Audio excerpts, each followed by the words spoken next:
झूठ केस से डरे ना, लोग भागने लगते हैं, पुलिस वाले अरेस्ट कर लेंगे, वकील लोग कहते हैं भाई तुम्हारी अरेस्टिंग हो जाइए। एकदम मत डरिए। नमस्कार दोस्तों, आज हम आपको फर्जी केस के विषय में बताएंगे कि आजकल फर्जी केस काफ़ी लिखाए जा रहे हैं, जिससे आम जनता परेशान हो रही है, पुलिस भी परेशान हो रही है और इसका कोई सोल्यूशन नहीं निकल रहा है। और फर्जी केस खास तौर से ये केस जो है आजकल पास्को एक्ट हुआ या रेप से संबंधित हुआ, 90% केस ऐसे होते हैं। हो सकता है लड़की बालिग हो नाबालिग हो, लेकिन उसमें उसका कंटेंट खास तौर से 90% केसों में बना रहता है। और जेलों में भी देखा जा रहा है कि अधिकांश बच्चे जाने अनजाने में, हो सकता बालिग हो गए हों, 18 से अधिक उम्र हो गई, 21, 22, 25 साल, और इसका शिकार हो रहे हैं। और इसमें जब पास्को एक्ट की धारा लग जा रही है तो इनका बेल होना मुश्किल हो जा रहा है। और फिर यदि कहीं किसी जात विशेष का हो, अलग से है, तो फिर इतना टेंशन हो जा रहा है। अभी ये देखिए जौनपुर की घटना हुई खेतासराय थाने की, और इसमें दूल्हे की हत्या कर दी जाती है। ये सब घटनाएं एकाएक नहीं हो रही हैं। इस पे हमारे जो है सबसे अधिक प्रकोप जो है ये मोबाइल नेट का भी है। जाने अनजाने में लोग दोस्ती कर ले रहे हैं, जीने मरने की कसम खा रहे हैं। अगर कोई बात इधर हो गई, उससे विवाद भी हो जा रहा है, यहाँ तक कि किडनैपिंग हो जा रही है, मर्डर हो जा रहा है, मारपीट हो जा रही है।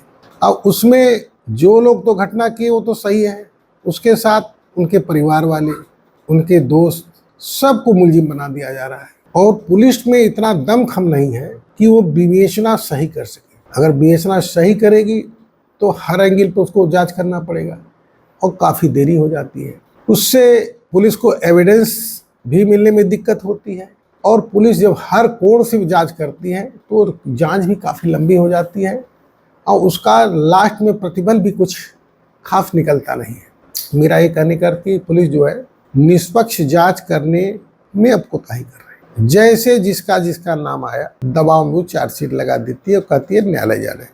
आप क्यों निर्णय लेंगे? आप चार्जशीट लगाइए, आप निर्णय लेंगे। उसका परिणाम ये हो रहा है कि जो व्यक्ति गलत रूप से फंस रहा है उसका कैरियर चौपट हो रहा है, जीवन बर्बाद हो रहा है, माँ बाप परेशान हो रहा है, जबकि उसकी संलिप्तता उस केस में नहीं है। अब लेकिन चार्जशीट लग गई, अब उसको सिद्ध करने में कम से कम 2 साल, 4 साल, 5 साल। और भारत में न्याय व्यवस्था जा रहे हैं, इतनी प्रक्रिया लंबी है कि न्याय मिलते मिलते हो सकता है आप बुढ़े हो जाए, 10 साल लग जाए, 5 साल लग जाए। भले ही बीएसएन में इसकी व्यवस्था की गई है। तो कृपया करके आप लोग फर्जी एफआईआर से बचने के लिए हम कुछ आपको उपाय बताएंगे ताकि उससे आपका कुछ हल उसका दूर हो सके। क्योंकि मान लीजिए आप सर्विस कर रहे हैं, आप सस्पेंड हो गए, या नौकरी की तैयारी कर रहे हैं, आपका कैरेक्टर रोल खराब हो गया। बड़ी बड़ी संस्थाएं हैं उस पर गौर नहीं कर रही। सांसद विधायक, उसके पास कितने भी मुकदमे हों, वो जेल से नामांकन भर सकता है, जेल से शपथ ले सकता है। और आपके खिलाफ यदि छोटा सा मुकदमा लिखा जाए तो आपका रोल खत्म हो जाएगा, आपको ट्रेनिंग नहीं जाने दिया जाएगा। तो इस पर सरकार को भी विचार करने की आवश्यकता है।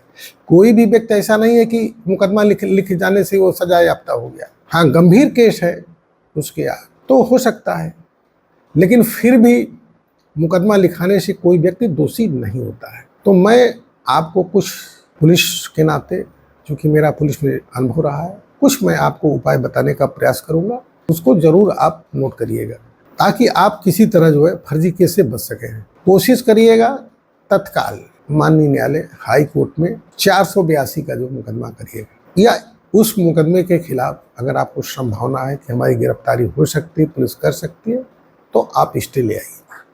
और अपनी बातों को प्रूफ करने के लिए पुख्ता सबूत लाइए। देखिए, सबूत कई प्रकार के होता है। एक तो आई विटनेस होता है, एक सर्कमस्टेंशियल विटनेस होता है, एक गवाही के रूप में होता है। तो कोशिश करिए कि ऐसे सबूत लाइए जिससे आईओ को भी आपको बचाने में मदद मिले। तो मैं पहला सुझाव ये दूंगा, आप कहीं भी जाइए, थाने पे जाइए, 2-3 आदमी जाइए, तो एक दूसरे की वीडियो रिकॉर्डिंग कम से कम 1 मिनट 2 मिनट की कर लीजिए। कोशिश करिए बैंक में या ऐसे स्थान पे बैठिए जहाँ पर कैमरे लगे हों। अगर कैमरे न लगे हों तो आपके साथ आज के ज़माने में हर व्यक्ति के पास मोबाइल है, मोबाइल का इस्तेमाल एक दूसरे को कवर करने के लिए अवश्य करिए। ये सबसे अच्छा साबुत है और ये आई विटनेस के रूप में माना जाता है। और चूंकि बीएनएस में भी इलेक्ट्रॉनिक साक्ष्य को जो है मंजूरी दे दी गई है। दूसरा सबूत जो है, कोशिश करिए अगर आपके बच्चे हैं, खास तौर से पढ़ रहे हैं, तो घर पे भी एक कैमरा लगा लीजिए, तो हर समय आपको फोटो खींचेगा।